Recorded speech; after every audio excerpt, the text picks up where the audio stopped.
Sometimes, man, sometimes it gets hard trying to reach my goal. Sometimes, yeah, sometimes I pretend like I'm real close. Sometimes, just sometimes I have to put my life on hold. Sometimes, yeah, sometimes I can't dream because I'm still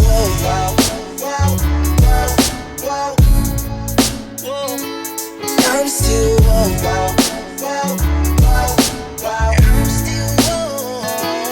I'm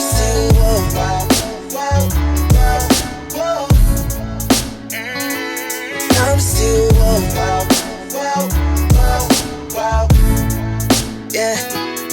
I'm still My life is music. When I hit that mic, I gain control. Speaking purely through my soul when my mind's in overload. For so long, I was cold. I mean, my heart was froze. Trembling emotions. How the fuck was I supposed to grow?